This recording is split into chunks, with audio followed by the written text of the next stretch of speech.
Hey there, comic book friends and fiends. It's Rob here in front of the Great Wall of Comics. It's Saturday, it's Slabber Day, and that means it's time for OnlySlabs. And with us, it means we call up to the great white north of Canada, which isn't as white right now this time of year, but it's still Canada, and I hear it's still great. Hey, Canada, can Chris come out and play? It's true. It's true. I can. Phenomenal. How's beautiful California right now? It is absolutely fabulous. The weather is beautiful. The windows are wide open. It's like low 70s. So, like low 20 degrees Celsius or whatever. That's I had a smoked a brisket all overnight. So the brisket is on its 8-hour resting cycle before we can have dinner. So it's fabulous. And we're here for some comics. And we have a fabulous guest. I'm absolutely thrilled to have him on the show. Ladies and gentlemen, welcome Keston's Old School Comics to the show. Keston, welcome to OnlySlabs. Thanks. Glad to be here, Rob. Thanks for having me.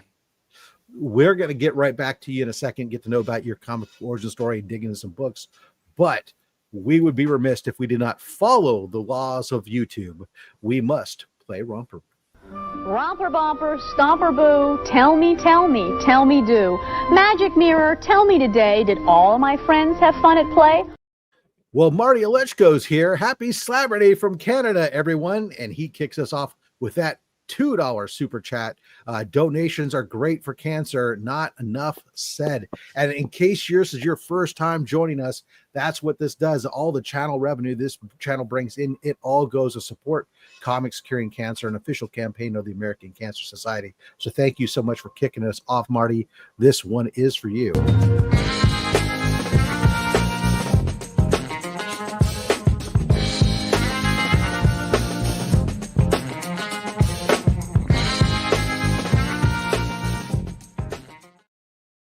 All right. Let's see. Wilbur, member for 22 months, says off to my daughter's wedding today. Well, congratulations, I hope. Let's see here. For all things Comics Curing Cancer, that link tree pinned is up above, takes you to all those different places. Include you can get Comics Curing Cancer merch, the books, all the other fun stuff. It's all there. Let's see. Have a great show. Thank you so much, Matt. Heroes for Hire. Happy Slabber Day, only Slabs fans. God, easy, Rob. I am mildly dyslexic. Different network. Only Slabs. Bart, have a great wedding. Matt drops a $2 super chat, dropping that F cancer. Thank you so much for that, Matt. This is yours.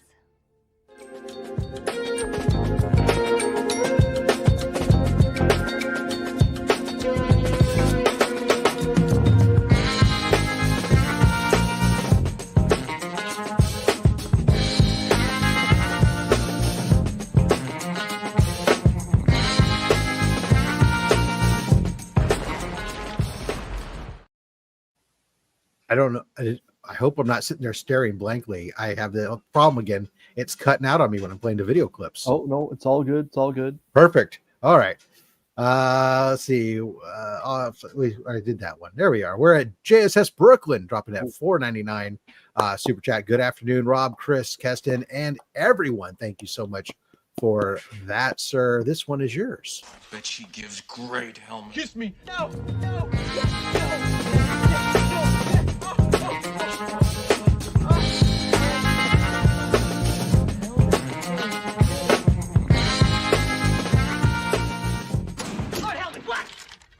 On the bridge, sir. Knock on my door. Knock next time. JSS Brooklyn. He's multitasking today. Enjoy the show, everyone. Thank you, Johnny. I like donuts. Well, yes. Matter of fact, this morning I almost went out to go get donuts. It was a big debate in my mind. Mentally, I was up early because I was up smoking the meat all night and thought, man, sugary maple donut would sure go great. You may live in California, but there's a big. I love maple, dude. I love maple. You guys are great for that. But I did spend time in Vermont. They're good for their maple too. But I chose not to go. Anyways, that was a weird story. Anyways, Wayne Deacon says it's Slabbery host by two cool crime fighting duo Starsky and Hutch. I like that. I'd like to have their car. Yeah. That would be good. Yeah. Oh, yeah. Jay knows the way, dropping that $25 super chat. Thank you, sir. He's trying to buy himself another win on the Wheel of Fish. It's immortal words of the Beastie Boys. Let's kick it. I love it. Well, this one is for you.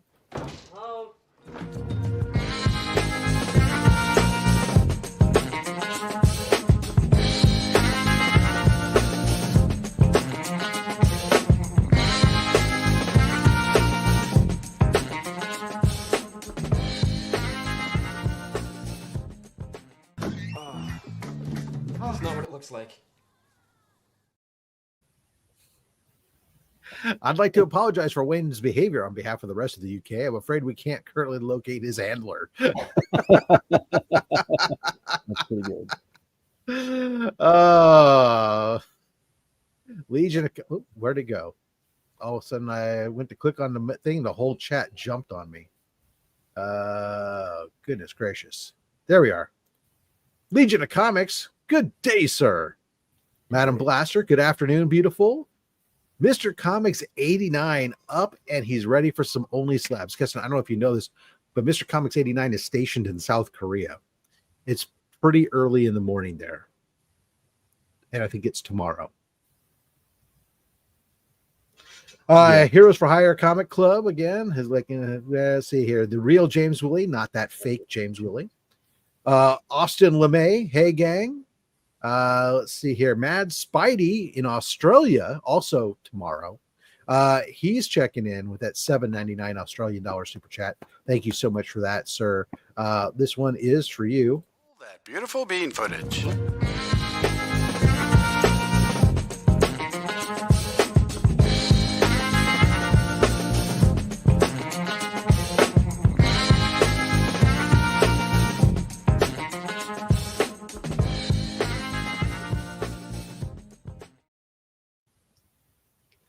Good day, all. Happy Slabber Day from Dale Suspense. Mark saying you brought your porn stash, Chris. Bat Dan, greetings, friends. Happy Slabber Day to you all. Let's see who else we got to say here. Oh, Papa Willie. Bill Suck. Welcome to OnlySlabs. I think he's talking to you, Chris.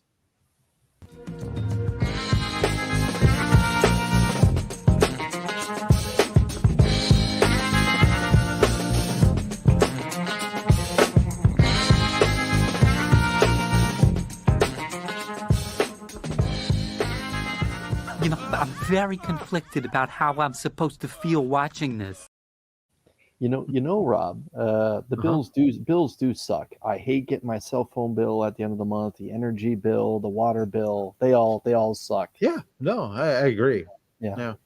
Nucking Futz says, "Hey Rob, the one Canadian they call Chris, and happy Slabber Day." Joffrey Castro, hello gentlemen. Let's see. So Kenneth Bird, hey to everyone here from Virginia.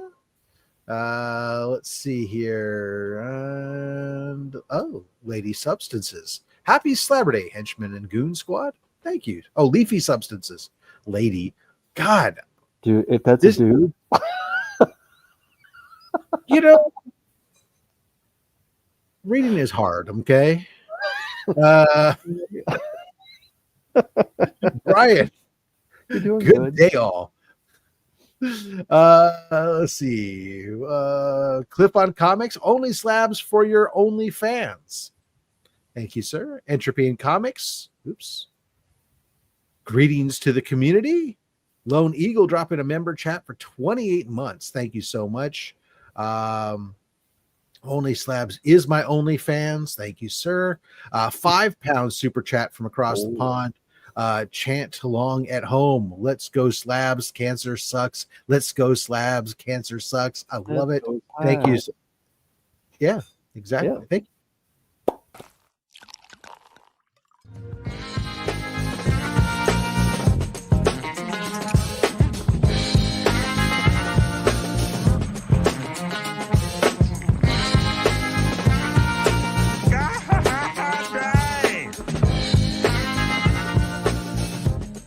That's the first time I ever asked for anything I really wanted. Hey, Slabbers, sitting in the airport waiting for my flight to Texas, heading there for my best friend, goddaughter's mom's funeral. Sorry to hear that. Going to be a sad 24 hours, but I'll pull through. All right, Joe.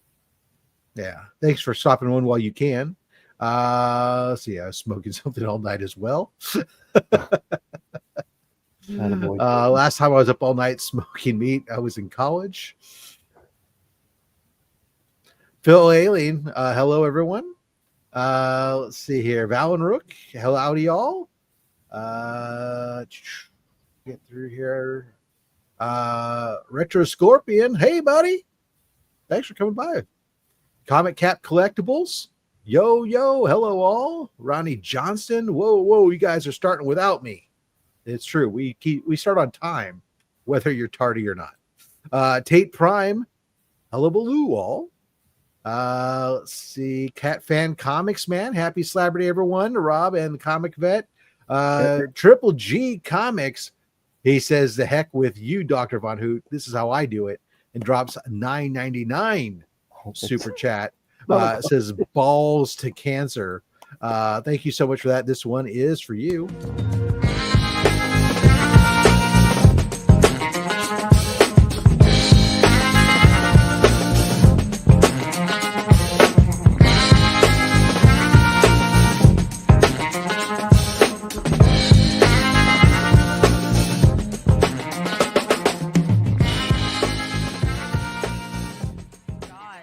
Free refills with that? Hooked on Phonics worked for me. Let's see here.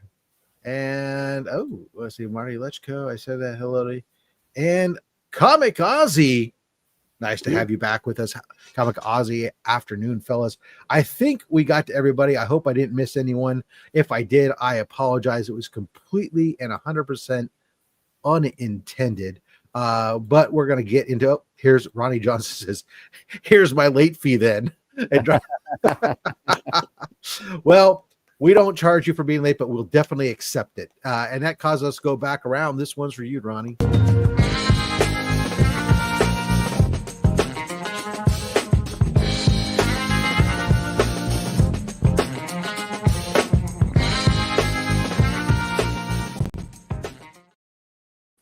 All right, and let's get we'll get ready to get this show going. We'll move Keston up here and we'll move him into position of power. And before we get started, we're going to ask you that question. We want to know about your superhero origin story, how you got started into collecting comics. So tell us about that time that you enveloped or got imbued with the power of God and became his vengeance here upon earth.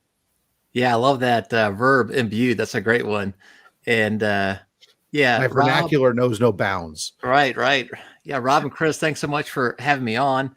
And shout out to Kenneth. I'm also from Virginia. So anybody else in Virginia out there, hello to you. And yeah, how it got started. I was thinking about that question. I think it began on my fourth birthday. So my mom made me the Spider-Man cake, and she put a Spider-Man Mego right in the middle of it. Oh. Then the next birthday, when I was 5, it was the same kind of deal, but it was a Captain America cake with the Captain America Mego figure in there. And I remember too, about the same age, I had this bedspread that was Spider-Man. So it was like, no wonder I like comic books. It was just sort of inserted into my DNA, whether I liked it or not.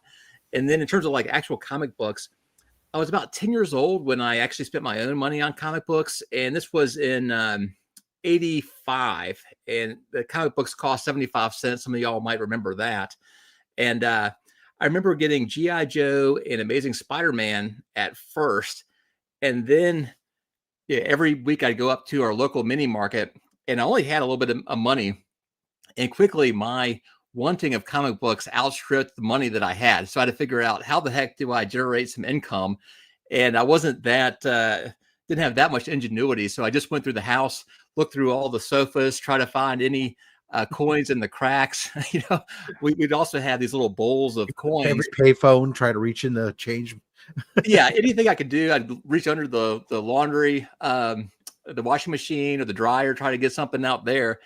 And I don't know if y'all can relate to this, but when I was a kid, like any coin that I found, I felt that was fair game. Like Yeah. I would never go through my dad's wallet or a mom's purse and steal money. But for whatever reason, if it was a coin anywhere in the house, I felt that was fair game. So that's how I generated money for a little while. And then finally, it was like my only option was to not eat lunch and take my school lunch money and pay for comic books that way. So it was probably dedicated. 4 or 5 years when I was pretty hot and heavy as a kid. And then I've always liked comic books, even after that, but sort of slowed down. And then it was in 2012, so 13 years ago, a friend of mine, coin collector, got me into coins, but then I realized some of the lessons he was teaching me could be applied to comic books as well. Bought my first comic book that was, a pretty big book, got super excited about it. And then, I've been doing the equivalent of an adult, not eating lunch and paying for comic books.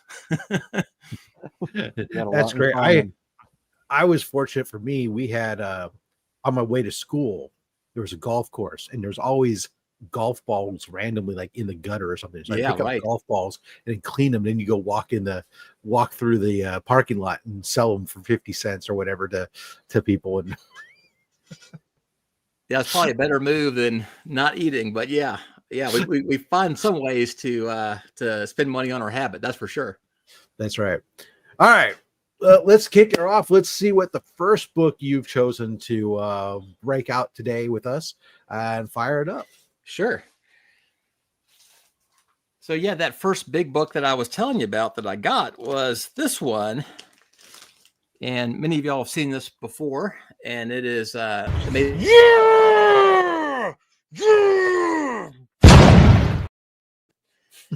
And this is, of course, from 1963, second appearance of Spider-Man and the first in his own series. And Stan Lee's story and Jack Kirby art, of course. And first appearance of the Chameleon. Oh, first appearance of the Chameleon, yes, as well. You don't want to forget that. Chameleon fans around the world, they are just like Snapper Car fans. Yeah. Really sad when they try to collect that first appearance. Right. And if you're a hardcore J. Jonah Jameson fan, I got bad news as well. My apologies. That's right. So it's so funny too, because in those first 15 issues there's so many major villains, the Vulture, Doc Ock, Lizard, so forth. But for whatever reason, Chameleon does not get the love that those others do. So Chameleon fans, my apologies. But I bought this off of eBay at an auction from Sparkle City, and I remember the time it was $2,500, by the way, which was even a good deal back then. Yeah. And in my mind, and let me know if anybody's felt this way before, but I was like, what in the hell am I doing? Like, a couple grand on a comic book. That was like one side of me. And then I actually got the book. I opened it up, and it was like pure excitement. And I've never done hard drugs before, but I imagine it's what it feels like to do heroin or something like that. Because it just, this sort of like ecstasy part of my brain was just illuminated. And from that time on, I've been chasing that high. So that was the experience I had. And I said, okay, this is good. And then I was fortunate enough to get into comic books when, it had not been as hot as it has been now.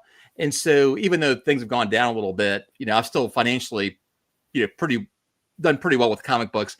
But I would say I'm like probably 80% collector, 20% investor.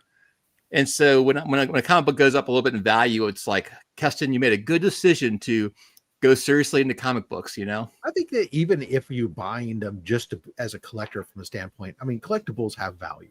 Yeah. So you automatically by default become an investor tangentially, even if it's not your primary purpose for getting into it. You definitely, everybody wants to see their stuff go up in value and not have their collection become like Beanie Babies or something. But you're right. I mean, I remember the first time I broke that 4-figure barrier, it was like painful. And then like when my ASM one, when I got mine, that was the first time I ever even called my wife, even though I was buying it out of my own slush fund. It was so much at the time. I was like going, I'm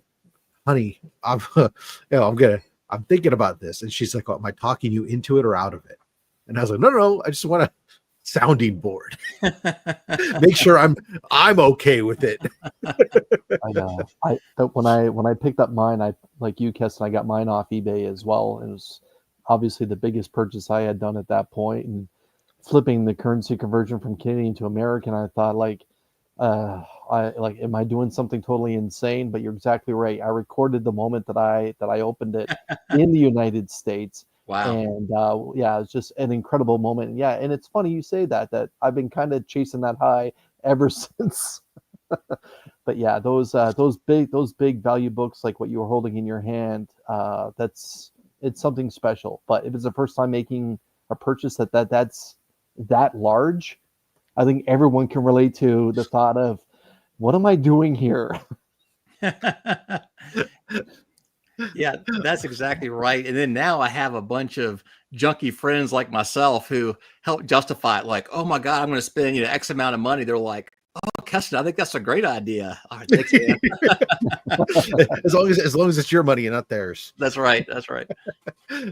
All right. I love when you kick it off with you found the right group. We're big ASM guys. So starting off with ASM 1 out of the gate, you'll never get complaints here on this show. What do we got next up? Well, I failed to mention that it's also I think it might be the first crossover with Fantastic Four as well. Yeah. But I thought I would share this. At least with him. Oh, yes. We'll do the crossover here. So this is, Fantastic Four #1, which is a really sweet book. Slow down! And I will mention Mole Man too. First appearance of Mole Man. Yeah. This is a really cool book. I love that. And it's not until I believe it's Fantastic Four #3 that it has them in costume. So it's before they're in the costume. But pretty sweet. And many people think this is the book that started the Silver Age. And others will say, well, at least it started the Silver Age for Marvel. For Marvel, sure, absolutely. Yeah. I mean, I think Barry Allen gets the general nod, but for Marvel, definitely this is the book that launches Marvel. I think is where we definitely go with that. And I love, I don't know about you, but the movie they just did, I love what they did with Mole Man in the movie. And that was a nice kind of way to do him with a, hey, he's not necessarily a bad guy. He's just his own thing. Yeah. Yeah, I don't know about you all in the opinions of movies, but I mean, I love the Marvel movies through about 2019. And then the last few years, to me, they just haven't been great. And then just this summer, that Fantastic Four movie and a Superman movie, to me, those were amazing movies. I don't know, for anybody who doesn't know, Marvel's been doing this, and I think this has been great, is as with all this going on with the movies, so they've been doing reprints / they call them facsimiles or reprints of the first 10 issues of Fantastic Four. And so I've been picking them up because, well, I'm probably, even if I picked up those books, I'm probably not going to read them. It was nice, easy way to get those books and read them and check that out. I think that's what great when they do that with a run of them, as opposed to just the same one key over and over again. But what a summer for comic fans. Absolutely, Kate's. I agree 100%. Yes, the Fantastic Four movie is solid. Best thing they did was disconnect it from the other movies. Right. Yeah, I thought it was great that they did that. Phenomenal. It is. Big shout out for the Soundwave t-shirt. Yeah, that's my favorite Decepticon for sure. All right, sounds good. All right, shall I move on? Oh, yeah, yes, absolutely. Sir. Okay. So this is my last Silver Age key, Marvel Silver Age key, that is. And this is a pretty recent acquisition. I got this about 3 months ago. So it's a Hulk 1. And I had a Hulk 1 way back in the day, and then I sold it. And then I just felt terrible that I sold it. And I was like, this book will sometime come back down to earth and be affordable. And it just never was. No, that will never happen ever again. Yeah. It's blue chip the rest of the way. Keston, would you mind doing me a favor and reading us what's on the right side of the blue label, please? Of course. Yep. So this is the origin and first appearance of the Incredible Hulk, the first appearance of Rick Jones, Betty Ross, and General Ross. So if you're a fan of the Rosses, this is the book for you. That's right. Yeah. Yeah. Those military people that enjoy General Ross, I'm sorry about his first appearance. You may not be able to afford it. Yeah, right. So it's that kind of show. This is one of my favorite Marvel keys, and this is also pretty tough to get in decent condition. And I shouldn't say like gray necessarily, but it's like a dark purple in the background, and it's pretty unforgiving, whether it's the spine. And also Marvel chipping usually just chews up these covers too. Between Marvel chipping and people reading it, they have a number it gets on them. There's it's definitely a great book in any grade, but I'm very fortunate to have it. And I think it looks pretty good for 5.5. Yeah, that looks great. Thanks. I'm impressed. Not that it's hard to impress me, but yeah, and this book too is incredibly tough in grade. I think the nicest copy is like a 9.4, and there may be 1 or 2 9.4s, and that's it. As opposed to the other Marvel keys, and usually there's a 9.6 or a 9.8 in there. But Hulk's really tough and high grade. Yeah, no, that is always one of those fun ones. You take a look at books and you see, I don't see this very often in high grade. And you go look at the census and you go, oh, that's why I see it in high grade. That's right. I had that with the Showcase 17. I was going, I never see that in high grade. Look at it like, oh, that's why. Yeah, what year is that? Is that like a 54 book or 53? Something like that? Yeah. It's 50, like 50, 54, 56, I think. Mm-hmm. Yeah. Anyways, I digress. Back to your books, sir. Okay. Well, we were talking about the beginning of the Silver Age, and this is not Marvel, but it is DC. So you're saying here, holy cow! So this is a really great book. I love it, and what a great way to sort of signify the reemergence of superheroes with the Flash like burning through the film, into reality. This is a fun book, and from 1956, so pretty old. Another thing too, that for some folks who may know that, some folks may not, these are hard. Those early showcases, man, this is I think there are. Oh, you're saying Showcase 17, right, Rob? Yeah. Yeah, so Showcase 17, I'm guessing that was probably like 57 or something. But Showcase 4 came out in 1956. And right now there's like 600 and some change on census. And that's compared to like X-Men 1 has 6,000 and some. And so, or Amazing Spider-Man has probably got 5,000 and some, number one. So it's much tougher. And in terms of how prevalent it is more like a late Golden Age book than like a mid Silver Age. Yeah. They're going to kick us off right here. This $10 super chat from Jay Knows Away says, can we change the guest? This is getting depressing. Remember, we never measure ourselves or our collections against those of others. We just are happy for them for what they're able to acquire, and that admire our own collections for that. But thank you for that super chat. This one is going to go for you.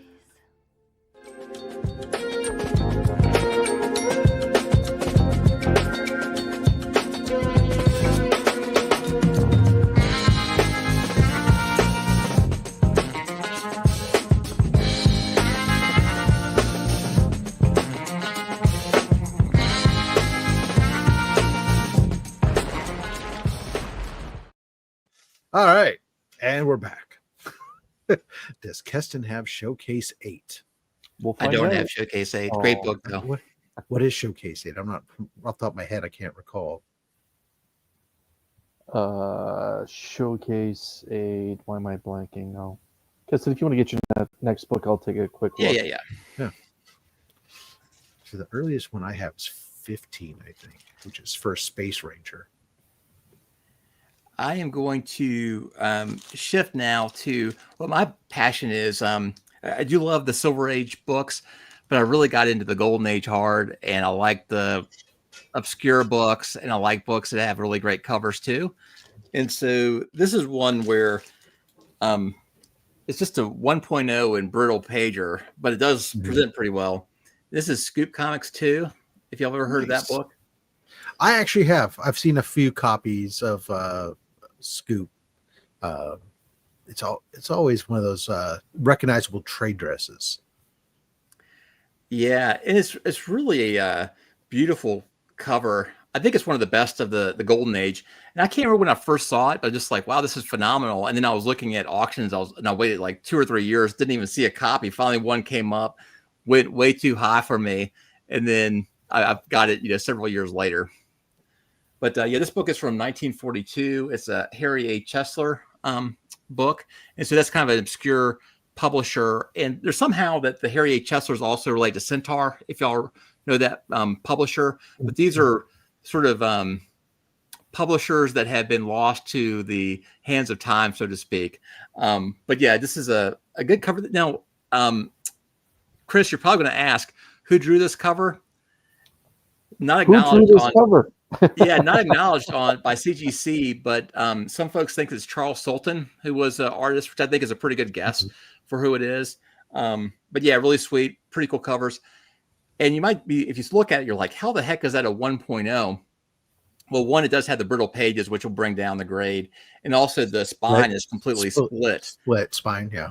Yeah, but it was like... that's one of my favorite defects.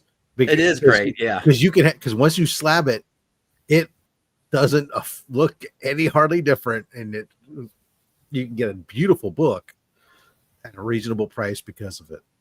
That's right. Reasonable is always relative when you start talking about some of these books, but that's right. Some of the comment section was saying Master Key, and it is. So Master Key is the character right here who's on it. I don't know too much about Master Key, to be honest with you, but yeah, he's the character who's made to look pretty cool. And it's like some kind of eel is the type of fish. We couldn't really identify. Actually, a friend of mine did a deep dive trying to figure out, like, is this a real type of eel or fish? And he couldn't figure it out, but it's pretty sweet. Something else too that I wanted to share is this book is legit super rare. So there's 19 on TGC census right now, and I haven't seen that needle move. And this is the kind of book where even at 1.0, it's pretty expensive. So it's expensive enough that you would think that most copies have come out. It's just really hard to find.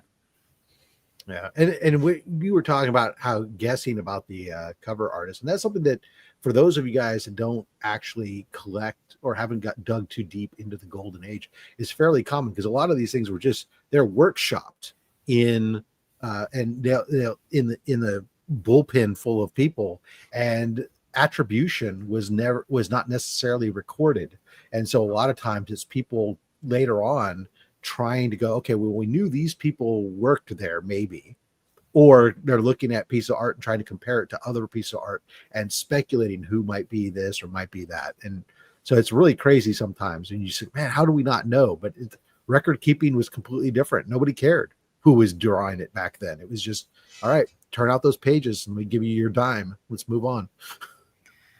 Yeah. And Rob, you're so right too, that sometimes they'd have multiple artists working on a cover too. And so it's hard to disentangle, who did what on there. Somebody said, like they said, I'll leave right now if Keston pulls out an All-American 16. I guess I'm pleased to say I don't have that book. So I want you to stay on, but I wish I did have it because it's really sweet. Yeah.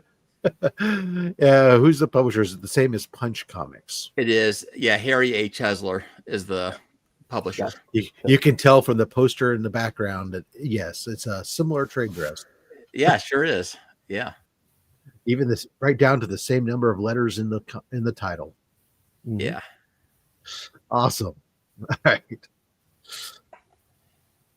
I'm about halfway through. So do you want me to keep going or would you like to take a little pause? Oh, we can let's do one more and then we'll pause and we'll do a giveaway and everything else. How's that? Sounds great. Yeah, so Scoop Top 2 that you just saw, that's one of my favorite covers of all time. I think it's beautiful. And this one's right along with it.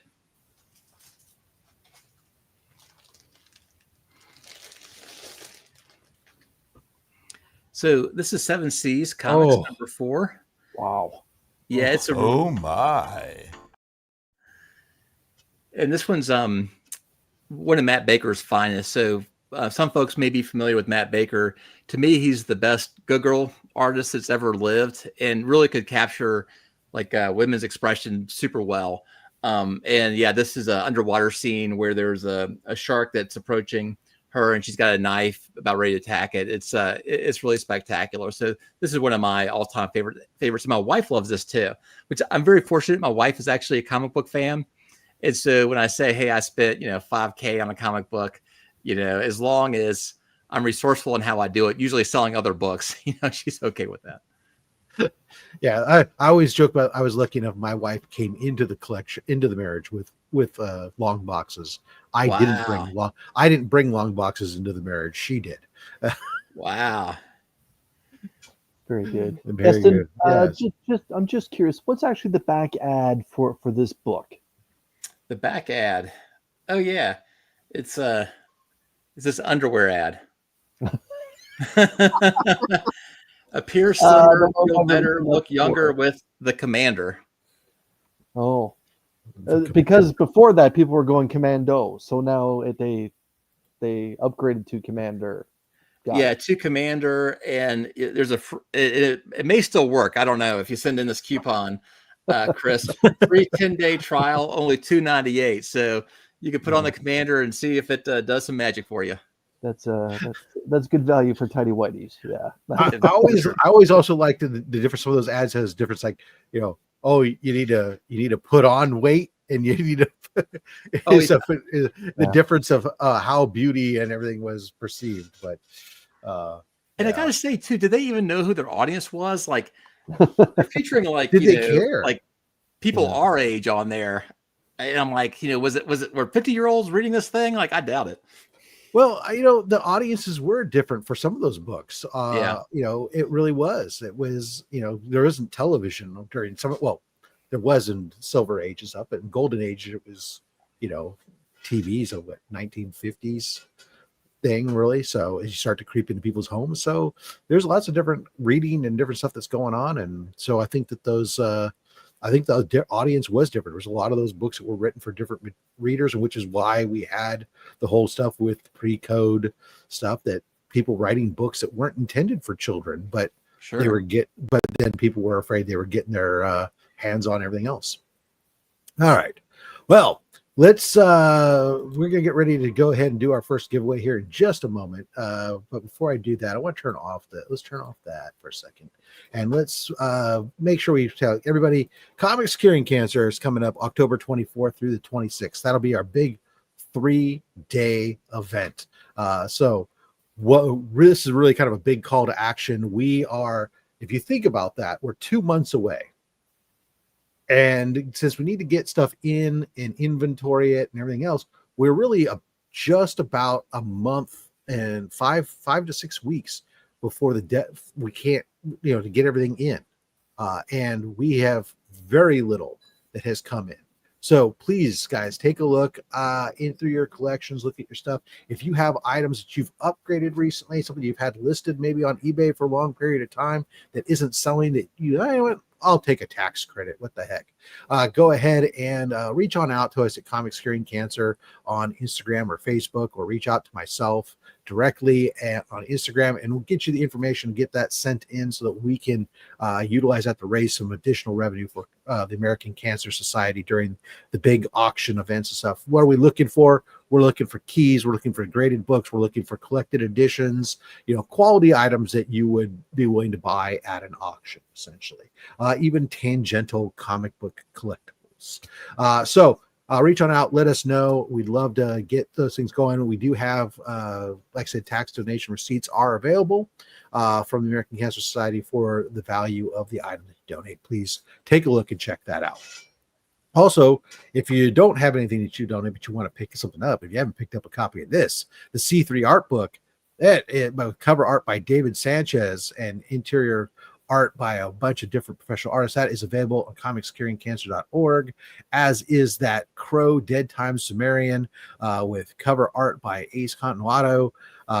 We got 150 copies donated by Big Time Collectibles to Comics Curing Cancer, with 100% of those sale price going to the American Cancer Society. The link tree is pinned up at the top of the chat, take you right to all of those things. Yes, thank you, Chris.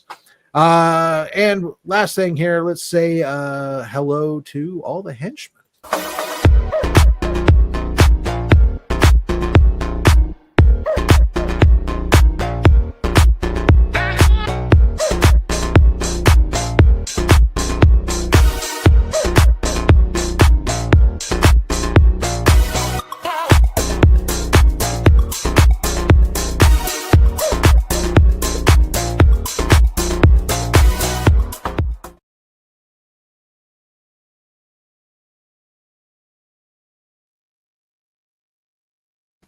Wow, that was weird.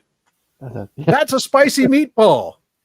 Hashtag that's a spicy meatball. Just because I like to really make it complicated sometimes. That's going to be your phrase to pays here. Go ahead and enter that hashtag in the chat. We'll spin it in just a second here, and somebody's going to get 7 books from the greatest weekly giveaway box on all of YouTube. Well, people are getting that in there. Keston, you've been having a very interesting series that's been playing some pieces from an older interview, but which people should go back and take a look at. I think it's great, especially the one about whether or not comic books, there's such thing as rare comics and such.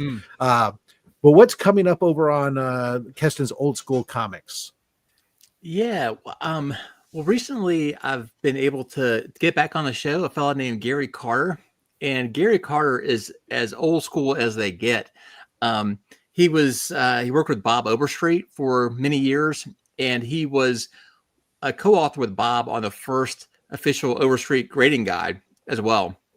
So Gary's great. We'll likely have 2 or 3 episodes with him in the next 2 or 3 months. Matt Nelson from CGC will likely be back on the show too. And some of y'all might know my buddy Ben Labanog, who is just a great all-around guy and seems to know everybody in the hobby. So Ben will be joining me as well. The other thing I'd like to say is that in the next month, I'll also be publishing a video on how to price comic books too, because at least the CGC Blue Label comic books, I think that there is some misinformation out there, and I want to clarify that the best I can. Thanks for the question, Rob. Phenomenal. Excellent. Be sure to check that, guys, out. The link's down below in the description. Make sure you check that out and go. If you're not already following Keston, give him a follow. Chris, how about yourself? What's coming up over on the Comic Vet YouTube channel? Well, this weekend is Fan Expo Canada. It's happening in Toronto. They're predicting 130 to 140,000 people are going to be showing up at this big pop culture Comic-Con. And this past Thursday, I was there and did a walking tour. So if you're interested in seeing what one of the largest Comic-Cons in all of North America looks like, you can swing over and check out that video. During Fan Expo, I actually had the opportunity to interview Adam Gorham. Adam Gorham is going to be the new interior penciler for the Incredible Hulk. Moving forward, he's also done issue 4, and we'll be doing issue 8 of Exquisite Corpses. So I did 3 simple questions with Adam, and that interview will be dropping Monday. It's already available for members of the Comic Army. Keep an eye out for that. Also, I'll be dropping my haul video from Fan Expo to let everyone see what I picked up, the autographs, the slab, the whole 9 yards on what Toronto's premier Comic-Con actually had to offer. And Wednesday, they'll be Show Us What You Got, the new Comic Book Day Hangout, where it's an open invitation for anyone in the comic book community to come on and show their new Comic Book Day haul or books that they just picked up that are brand new to their PC. Thank you, Rob. All right. And real quick, before we do the spin it, we'll go ahead and recognize Sales Boy Comics drops $2 super chat and says, "Let the moist be with you." This one's for you, sir. Bet she gives great helmet. Kiss me. No.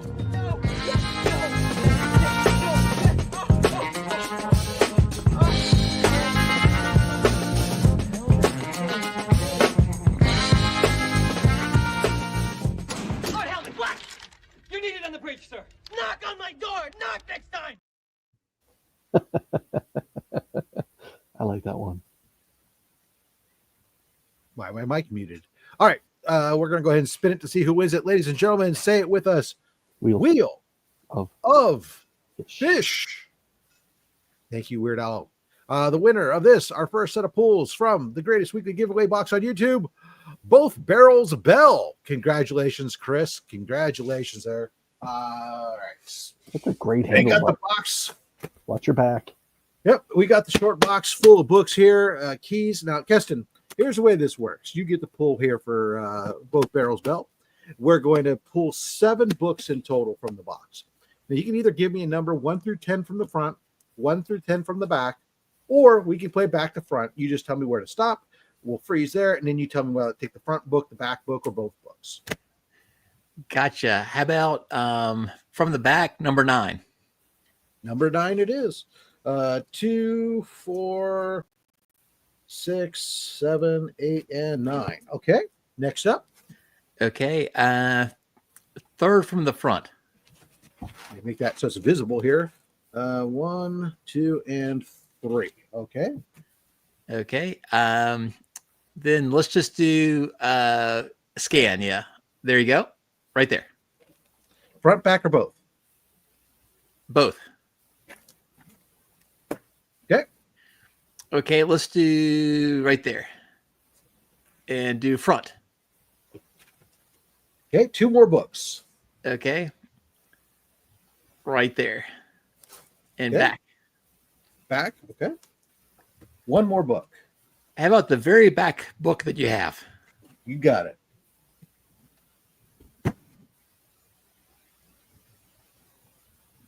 All right, let's see what we got here. All right. All right. We got some fun books in here. I don't know why I'm shuffling these around.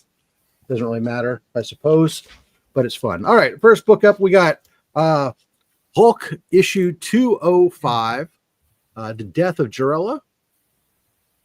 Nice. Looks like Trippy's work on that cover as well. I might be wrong, though. We have the all-new Ultimate Spider-Man, issue number 7. Awesome Miles cover. Alex Ross, Justice Society of America. Watch out, guys. This is the first appearance of Wildcat 5. Such a key. That's like when you get Crimson Dynamo 17 or something. Machine Man, issue 9. This is a DC Walmart pack variant. I don't know how that's possible. Wait, it can't be. I don't know. For some reason, it's written on the back, and I don't know why. That can't be correct. It must be an old backer board. I apologize. Yeah. Oh, no, it means you get. Yes. Right. It's been so long since I did this. I forgot. It means you also get a DC Walmart pack. I have one left. This is the last one that's been in the box. So you'll get a DC Walmart pack included in with your books. I was waiting for you to God. finish. It's just been so long since we've done that. I haven't. Right. I forgot that it was in there. I'll have to send you a few then. Okay. No, well, I know where it is. It's my last one. It's been sitting on the shelf. Ultimate Comics 1 in 25 variant of Ultimate Comics issue 5. Ultimate Spider-Man. Oh, Ultimate Spider-Man. Yeah. You're good, Rob. You're good. That's a great cover, by the way. So yeah. Master of Kung Fu 115, the first appearance of Death Dealer. Underrated book. And then how about Tales of Suspense issue 95? Great Scott! So congratulations there, Chris. Make sure you hit me up with your address over on Instagram so I can get those shipped on out to you. Congratulations. All right. And with that, let's move Keston back up into position of power if you don't mind. Mm-hmm. And let's go ahead and hit up with our second half here. Yeah, thanks, Rob. A couple quick notes. So one, Derek said, hey, and Derek, hey to you. And I can't remember, but somebody was asking about Showcase 8. And I was 9% sure that it was the second appearance of Silver Age Flash. And it is a great book. And also just showing the Showcase 4 again, the guy I mentioned, Gary Carter, who's been there for a long time, the first book he ever bought off the rack was actually Showcase 4. Wow. Like, how sweet is that to get your start in comic books with that book, right? Hey, there's a new Flash. I'll start with him. What the hell? And Gary said he did not like the Marvel books when they came out in the 60s because he said in the DC universe, all the heroes got along and wanted to fight together. But oftentimes in the Marvel universe, these superheroes were fighting like internally with each other in the teams, and he didn't like that at all. Almost like they had different personalities that didn't always get along with one another. That's right. Yeah. And so for somebody, Rob, like you, I grew up on Marvel. I just thought that's the way that the comic books are. But I could imagine if I was, a kid in the 50s and then all of a sudden it goes to early 60s and you see this Marvel stuff. You're like, huh, that's weird. Yeah, no, I mean, it's definitely they were very different worlds at that time. Marvel characters were flawed. And sometimes people saw that was what was the appealing thing to them, but it was for others that was the turnoff on them, and it was an aesthetic choice that they decided to do, is to ground their characters in reality. It's real cities. As much as you can be real when you get bit by a spider and suddenly do spidery things. Radioactive spider.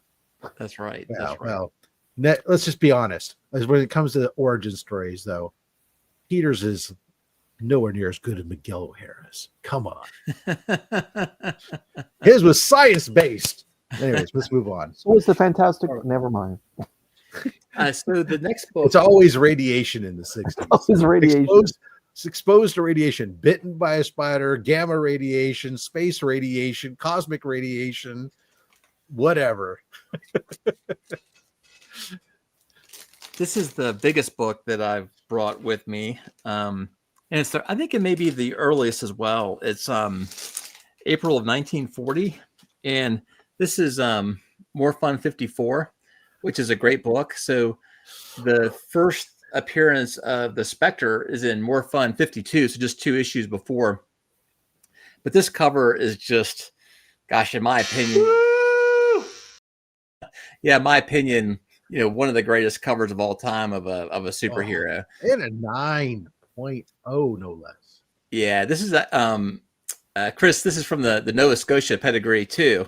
So it was found, not too far away from you. And I think it was discovered in the late 80s or early 90s by a guy named Jim Payette. So Jim Payette was this huge dealer from the United States, and he bought that collection for like $80,000. And if you had to price this whole collection today, it would be in the millions and millions. But it's it's a really cool book. I love Jean Malot shows up just as this book comes up. Well, sorry that you're late. Well, Jean Malot, you showed up one hell of a time to show up. Yeah, that's awesome. So who are the creators that are listed for this edition? Yeah, so it's a Jerry Siegel story. It is Bart Turney, John Leite, and Joe Solomon art, and the cover is by Bernard Bailey. And I'm okay on Bernard Bailey usually, but for some reason he just put together this absolute masterpiece of a cover.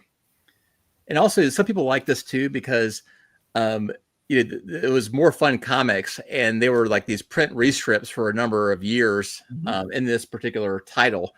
And then all of a sudden you got the Spectre looming in there, and that contrast of like fun with that Spectre up front is pretty cool. Yeah, Spectre is one of those characters I'm always in the back of my. I read some of his stuff in the Silver Age and whatnot in adventure comics, and it's always an interesting character. His costume, I never understood the shirtless, but I have a collar. But nonetheless, that is a fabulous book, and definitely underrated character, I think. Yeah, it just doesn't get the love, but if you want to talk about overpowered. Yeah. So I was enamored by this particular book, and it is hard to get in grade. So I believe there are 2 9.0s and 2 9.2s, and then there might be 40 total in the census, something like that. So it's a really tough book to get and really tough to get in grade. That's crazy. Oh, last thing I'll show you. I'll see if you can see it. Can you see that M right there? Yep. Yeah. And so the books from the Nova Scotia pedigree usually have that. So that's how it is identified. Okay. All right. So those are my kind of highfalutin books. And the next ones are, they're not cheap, but they're more obtainable. And so something that I wanted to let people know is that I think there's a misconception out there that all Golden Age books are like super expensive and, you can never get hold of one. And there are a ton that are really tough and really expensive. But like if you're looking for a first Batman or a first Superman or first Wonder Woman or whatnot, first appearances of major characters, because they're so relatively rare in the golden age, they cost you a lot. But there's so many like really cool covers that a lot of people covet that are still hard to get, but not so crazy. So these are a couple books I'll show you here. And as I've said many times, there's a lot of golden age books that are really, really affordable. I mean, and when I say affordable, I'm not saying like, oh, Rob, your affordable is different than my affordable. I mean, less. I've picked up, Dick Tracy's and Green Hornets and stuff for less than $60, in good, in mid-grade condition. Sure. There's lots of books out there that are available if you're interested in getting some of that stuff. War books. Yeah, no doubt. And this one's getting to be more expensive, but gosh, I just think it's the coolest cover. And something I like is chasing really great golden age artists. So this is L.B. Cole. Interesting guy. He went to Germany in like the 1930s and got a PhD in physiology. And so he had to draw all these parts of the human anatomy, which really translated well into his cover. And this has got Catman in the middle, kitten he's holding, and then you have all these wolves around him. And so I love this book. So it's a Fred Morgan story, and it's mostly known for that cover art. Yeah. And Rob, you like the titles too, like the Catman title is really sweet. So, sometimes, these books, they were big and bold at the top because they were on news racks, and that was, wasn't really necessarily always the art that was selling the book, but it was people were looking for a particular title or whatever else, and those titles were often very big, very bold, taking up to a third of the page. So yeah, that's right. And y'all can probably see when I get closer, but there's actually snow in the background. This is really a cool snow cover. Oh, yeah. Not a fan. Not a fan. Actually, give me one second. Not a fan. Yeah, no worries. Oh, goodness gracious. I don't know why you're not a fan of snow, Chris. Not a fan. So I really love these Alex Schomburg covers. And these are from, so Alex Schomburg is... Yes! Yes! Yes! He's arguably the best known cover artist through the 1940s. And his later work, 1947 through 1949, were these airbrush covers. And I got too many of these to name. There's a handful of these that are really expensive, but this book, for example, might be $200 or $300, so still expensive, but not like crazy like some other books. But just, I mean, check out that artwork; it's just fantastic. Yeah, Schomburg is without a doubt one of my favorite. And I've said before too, same thing. Like Schomburg, here's runs that are super expensive that are difficult to get into, but then there's runs like The Fighting Yank, or he did a lot of work on like Real Sports or what it was, which those books cost next to nothing. And there's there's a wide variety of books that he worked on with different price points across the board. Absolutely, just one of the best. Yeah, for those of you who are interested, like, well, how many covers did he do? It's estimated that he did over 600 covers. That's just incredible. So he started, the first work he did was in January 1940. At least that's the date up here. And then he finished up in like 1949. No. His last cover is King Size Invaders in the 1970s. They brought him back out. He's got that one cover that came back out. You're right. Yeah, Rob, thank you for correcting me. That's right. He did a cover later on after he was rediscovered. So people didn't they lost him for a while. And he stopped doing it. He'd gone off and done like advertising work and stuff throughout like the 50s and 60s. That's right. He also did a Overstreet Price Guide. I think 2 covers for that later on too. So yeah, but yeah, mostly a golden age artist with a couple of exceptions that Rob noted for sure. Yeah, we've many times we've been very pleased. We love the king size invaders, and I've said over and over again, if you don't have a Schomburg book and you don't have a book of Captain America punching a Nazi, then king size invaders is for you. There's lots of them available. It has all those things, and it can be had at a very good price, below $100 all day long, even in high grade. You know, 9.0 and below runs like $100 or less. So super reasonable book. Raw, you can find mid-grade copies for like $20, $15. They're all over the place. And you can have a Schomburg drawing Captain America punching a Nazi. Hallelujah. Yeah, and just to compliment what you said, Rob. So his probably most famous work is in the like World War II era, and so you're talking like 1942 through 1945, and he drew a lot for Timely. So the big three: Submariner, Human Torch, and Captain America. Do yourself a favor and Google Schomburg and see what comes up. There's a lot of fun books. He always had. He goes through the different varieties because he has books like that one you showed where it's just, you know, one, you know, a feature thing, or like, yeah, these are reprints, but I mean, here, Chris, just make this just real quick. I happen to have them laying around here. Like some of these where they're, you know, simple, you know, single. It's not a lot going on the cover, but a lot going on the cover, right? But when you get into some of his war stuff, you know, he's got some of the most ridiculous covers on the planet. These are just reprints. Forget this, and they're not slab. What am I doing? Sorry.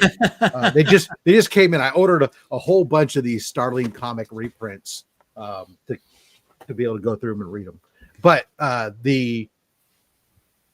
some of his covers are some of the most bizarre, crazy, insane detail that you think that you've seen it all. Then you get a magnifying glass, and there's more. And then he's got others that are just like one figure and an animal, or one guy punching another guy, and that's about it. That's right. Yeah. He went for a more simplistic style somewhere after 1945. But yeah, those mid 40s books were just nuts.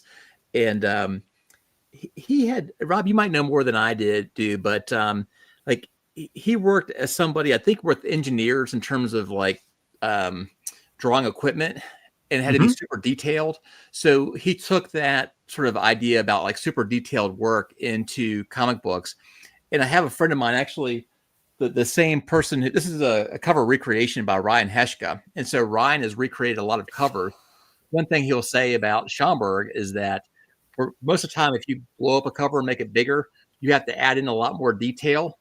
But Schomburg's cover had so much detail in them, even if you blow it up and you're just recreating it, you don't have to invent anything because he's done the detail for you.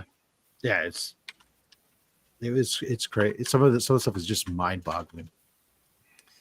All right, before it's not a Schomburg show, but it always is time for a Schomburg show. So yeah, give me 5 seconds. Yeah. I'm gonna please go ahead. You go ahead and ad lib away.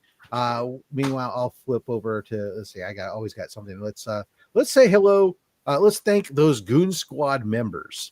Well, he's doing that. All the Goon Squad members supporting the channel every single month: Dale of Suspense, DJ Links, Dr. Von Hoot, Legion of Comics, Stephen C., Justin Birch Letters, The Comic Vet, Austin LeMay, Mad Spidey, Collecting with Durs, Chuck Hensey, Lone Eagle, Comiverse, Deadman, Anachronic Comics, Colossus Collector, Team Ohana, still only 35 cents, Cliff on Comics, Bearded Comic Bro, never could figure it out, Dare Mares, The Adventurous Joe, Valenrook, Jado's Away, Ronnie Johnson, Comics on the Edge, Omnibo, 1063 Comics, Silver Eagle, Sal's Comics Corner, and Kingdom of Nerds. Thank you guys so much for your continued support there at that Goon Squad level member, helping to support Comics Curing Cancer, because 100% of the channel revenue here raised from memberships, merch, super chat, whatever, it all goes to support Comics Curing Cancer and its fight against the true supervillain cancer.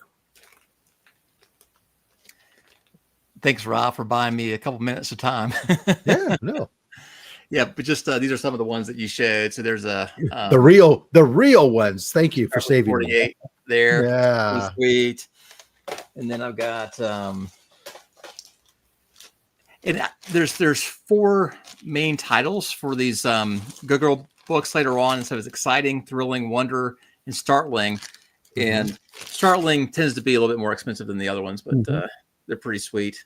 This kinda run with Zella is love that. Mm-hmm. I got a couple more. So this is one that's a little bit better known. That's a lot better than my copy. Yeah. 9.0. What year is this book, Keston? 47, I believe. Yeah, September 1947. I had to look up. Mine's up on the wall. Mine's a lot lower grade. And then I do have that book too. Yeah, nice. Yeah, I've got some other of the books, just not. 9.2. I couldn't find them real quickly, but yeah. Wow.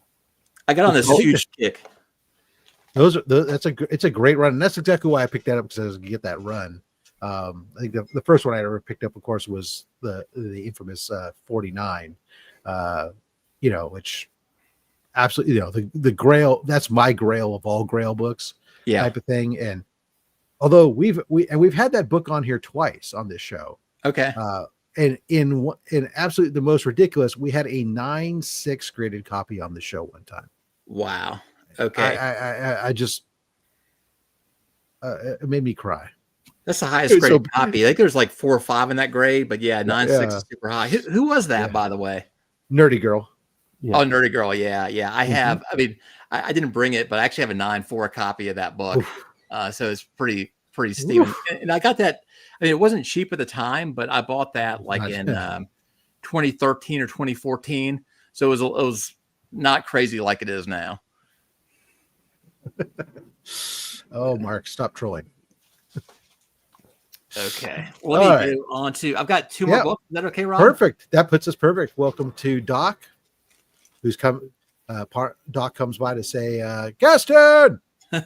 Hey, Doc. Hey, man, cave. Doc, by the way, our guest next week, making his triumphant return back to OnlySlabs after a brief hiatus.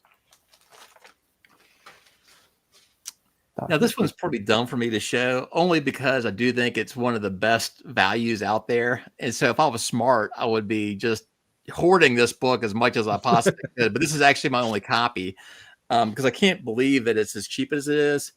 And so this is Ghost Rider number 4 from 1951. And this is from Magazine Enterprises.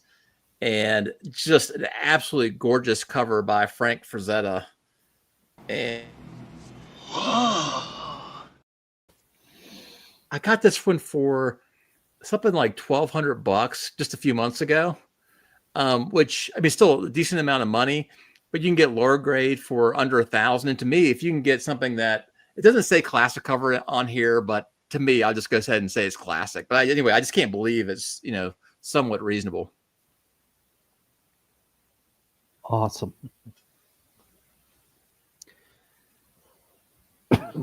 Yeah. Whoa. And the amount of detail on there is pretty cool. So what's happening is that Ghost Rider and his horse are emerging out of a grave, and you have all these grave diggers who are surprised about his emergence there. But yeah, that pink background gets me too. It's just a wild, awesome. It's cover. a great contrast. It is. Yeah. I don't think pink. I don't know that I've seen too much pink on those covers from that era. Yeah, you don't. Maybe there's a few, but not too many of them. There's a book that's similar as Tim Holtz 17, which is really cool that Frazetta also did. But having both books in my hand, it's that pink that just gets me. So yeah, I think this is a great book. Yeah, because that era, you see, it's like a lot of yellows and reds covers. It is, yeah. At least in my mind, that's what I always yellows and reds, a lot of them. Yeah. And they so many times they get faded pretty badly too. Any cover from the Golden Age. Very good, Kamikaze. He's got a raw copy going to CGC shortly. Oh yeah, awesome. Yeah. All right. Well, let's crack into that final book. Let's say, huh? Yeah, and this is a book that I actually have a few copies of, and you can get into this book for low hundreds for a 2 or a 3. This is one of the best deals I've gotten in a long time. So I'm guessing there's a lot of folks out here who go after books at auction. And whenever you want to book, at least for me, whenever I want to book really badly, it just seems like that book always goes up super high. It's like, ah, dang it. I was like, I thought fair market value was X. Discipline is keen. Yeah. Discipline is key. So this is a book where it just went so much under what I thought it would go for in the grade that I got it, and super happy about it. In fact, I have not shown this on my own channel yet. So this is the first time anybody has seen me with this book. So it's and boom goes the dynamite. I don't know if y'all have seen this, but Super Magician Comics, Volume 4, Number 5. I get that hooded. 9.6. Yes, this is a wild copy. So this is the single highest graded book out there, and it's from 1945. It's got white pages too, and I thought that this book would go for like, I don't know, $8,000 or $10,000, and it ended up going for like $3,400. Wow. So I mean, to me, it's like you go that you're like, I stole it. For me, I thought it was a great deal. Yeah, but yeah, it's always hard to know. But sometimes, if a book's got a great cover, folks want that highest graded copy, and they get super competitive. But every now and then, something happens and it just slips under the radar. And I felt like I got that decent deal there. Wow. Booms. This man cave. Excellent. Yeah. That is phenomenal. Thank you. God. Yeah. I was always about great. this. Yeah. Sorry. I was gonna say it's great anytime you feel like when you get a book below what the market value should be, let alone to get it so dramatically below what you're expecting you might have to pay for it. That you just feel like you're laughing. I mean, I remember I've done that like maybe twice where I've been lucky enough to get something so cheap that I almost thought like, come on, there's something wrong here, but everything works out. Yeah. Well, I'll say, Rob, that often I'm on the other end of that, and I have to be careful because sometimes there's a book that I really like that is really hard to get. And, like if I miss this book at this auction, I'll have to wait maybe 2 or 3 years for another chance to get it. And so I go kind of heavy. So that Scoop 2 that I showed earlier, I probably paid $3,000 too much for that just because I wanted it really bad. And then I'm like, Keston, what the hell did you do? You probably paid $3,000 more than fair market value on a brittle page book. But, sometimes it happens. So I just want to let everybody know here that I am certainly not the perfect collector or time things perfectly or always get a good deal. Oftentimes that, that lizard part of my brain that likes comic books just sort of takes over and consumes me. you get folk. I've talked about this myself on some of my books. It's like you start collecting, you start worrying about, oh, these are certain books on my collection. So you start to become focused on that. And that's why sometimes when I'm going to cons, people ask me, what do you look for? I say, well, I have a long list. I no longer go, well, what are your collecting goals this year? I don't make goals for the year anymore because I found that I became so hyper focused on those items that I would go out and get them and not necessarily allow them to come to me.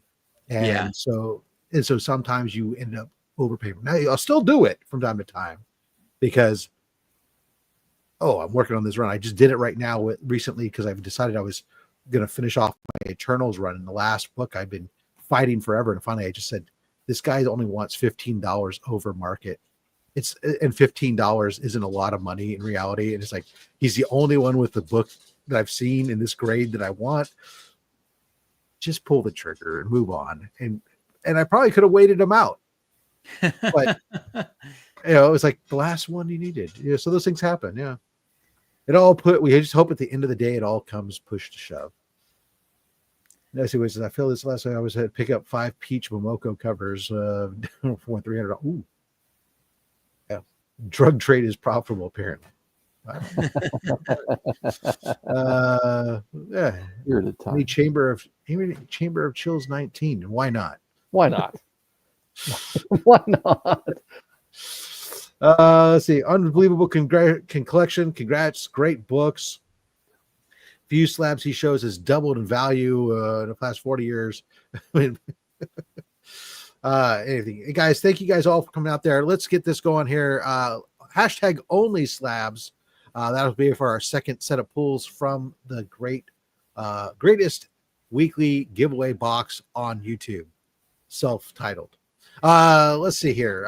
Again, of course, make sure you follow down below the links down below the description for our good friend Chris the Comic Vet, and of course for our guest today, Keston's Old School Comics. Thank you guys for being out here and joining me today. Everybody gets this in. We'll do our poll. We've talked about comics curing cancer till we're blue in the face, but please do, by all means, guys, start going through your collections and take a look and see what you have that you can send to us. Coming up on my channel, Chris, yes, go ahead. This is Nick Rob. For everyone that's watching, Rob accidentally put the period in there. You need to put OnlySlabs, period. Don't just put OnlySlabs that won't register. As you can see, that is true. Almost 80 people watching and only 22 people have registered. Make sure you put that period in there if you want to participate in the giveaway. Sorry, Rob, go ahead. You gave away my trick. I got to keep people on their toes. See, everyone thinks that I throw off the chat. It's not just me. Rob does it too. Coming up on my channel, of course, on Monday I had opened up that $475 mystery box from IR Fithness, some amazing artwork that I'll tell you the vast majority of the artwork in that box is all going. I bought that box to give to Comics Curing Cancer. So most of that stuff is all going to Comics Curing Cancer. We did the Only My Slabs episode this week with some books that show that when you have 1,100 plus slabs in your collection, there are books that you go back to and you go, what the hell was I thinking? And this batch of 12 had a few of those books. Very different collecting in my early days. And coming up on this coming Monday will be my GalaxyCon San Jose haul. Went to GalaxyCon last weekend here in San Jose.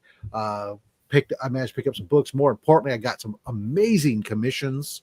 So we'll show off all that stuff on Monday. And thank you guys all for supporting the channel, every single one of you. If you're not already subscribed, please subscribe. Well, we did also break 5,000 subscribers earlier this week. Congratulations, thank you guys sir. all for that. So thank you guys. Appreciate it. It still blows me away that there's more than 100 people subscribed to watch me open up boxes and talk about funny books. But it is truly humbling. All right, we got 58 out of 76. So give you guys just a moment. Again, remember, it's OnlySlabs with the period at the end of it. You want to make sure you get that in there correctly. Next week, as I mentioned, we'll be joined by Doc, Man Cave Comics 1. He'll be returning back to the show. Doc was a staple of OnlySlabs for quite some time. We had to give him, so he had the vacation days accrued. He was a guest so often. And so he cashed in his vacation days for that. And of course, Doc has been a tremendous supporter of Comics Curing Cancer over the years. We thank you guys for that. So it's going to be great to have Doc back with us next week. Super chat come in from Mad Spidey. Congratulations on the 5K. Thank you so much, sir. Let's see here. Where am I? Media. We did that. We did that. This one's for you, sir.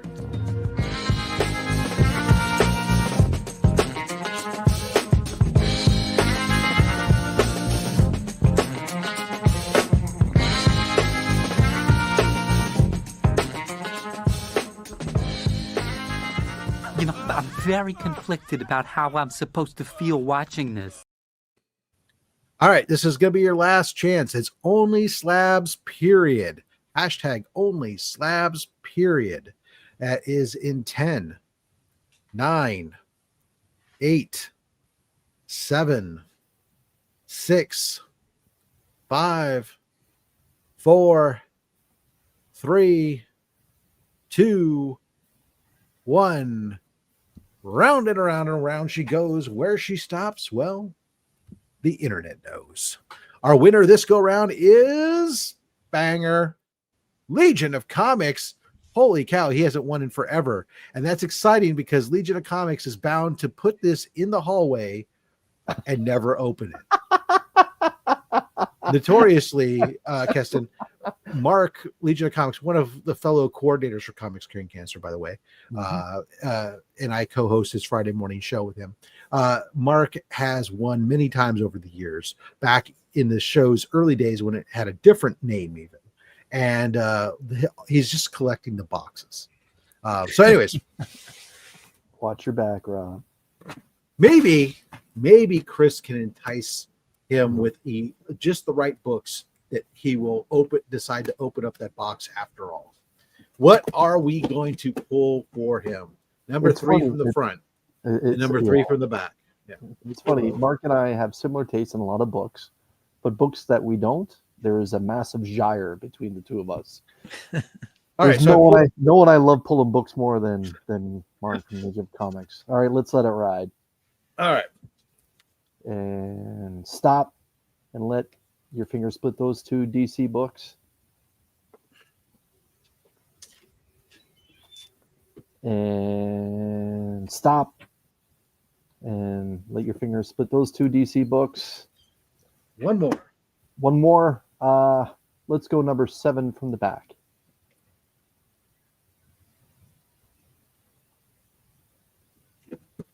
I will tell you that there is no Turok in here. Sorry.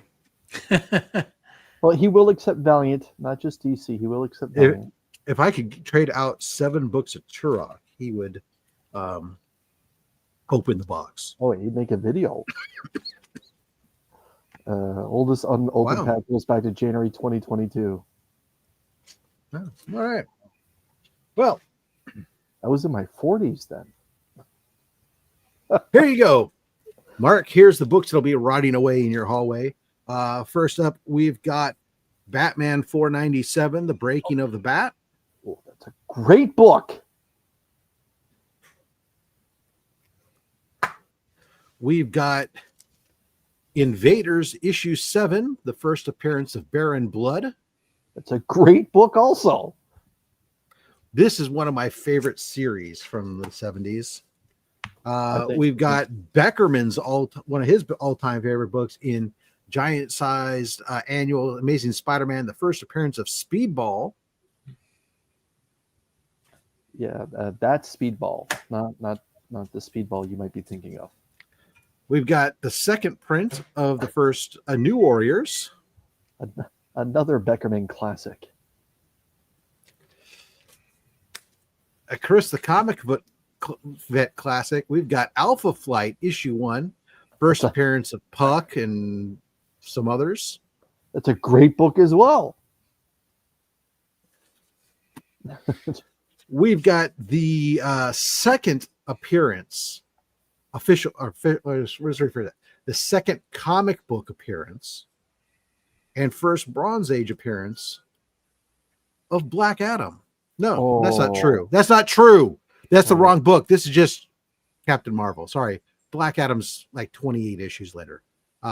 This is the first Captain Marvel and Mary Marvel since the Golden Age. Mm-hmm. Sorry. Yeah, freeze frame. Yeah. Oh yeah. Oh yeah. I don't know why I completely rattled off the wrong key. If I just read what I wrote on the back instead of trying to go I don't know.